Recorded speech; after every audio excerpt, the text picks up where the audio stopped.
Today we're looking at this really small amplifier. It can do Bluetooth, USB, SD card, auxiliary input, and even microphone.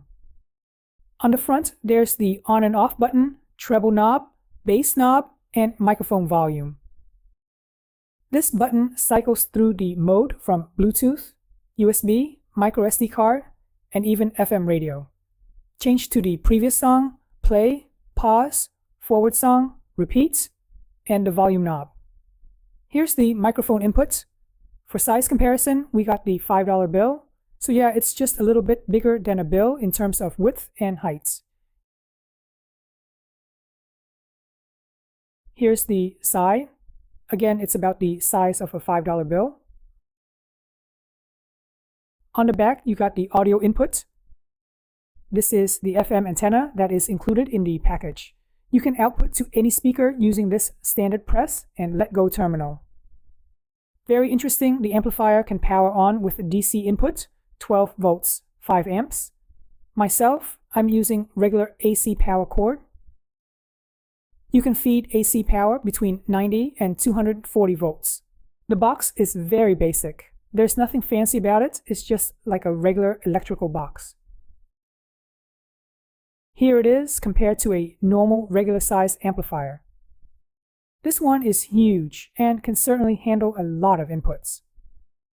I have these in-wall speakers and they each have 2 wires. They are routed into the wall, going down there, and into the amplifier. 2 wires per speaker. Installing the wire is relatively easy. Press down on it. It will open up the hole and then insert the wire in.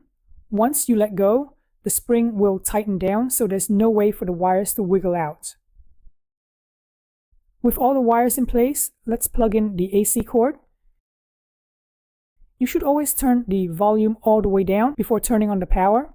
Let's change the mode. Right now it's line, auxiliary input. Change the mode to something else. Bluetooth, that's good.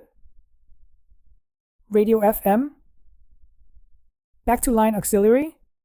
I'm guessing that you have to insert something into the USB slot for it to have that option up.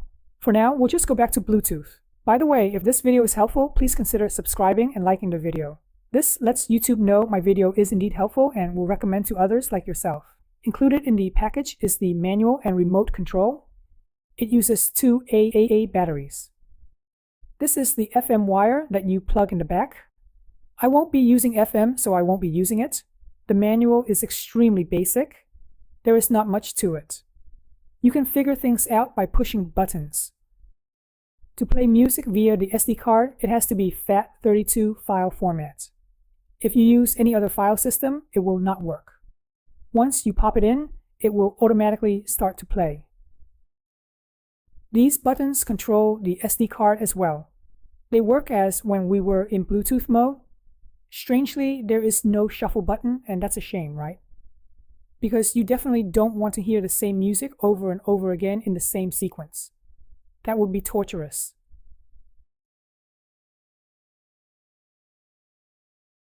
The only thing that's available is the repeat one or repeat all. There's no shuffle button whatsoever.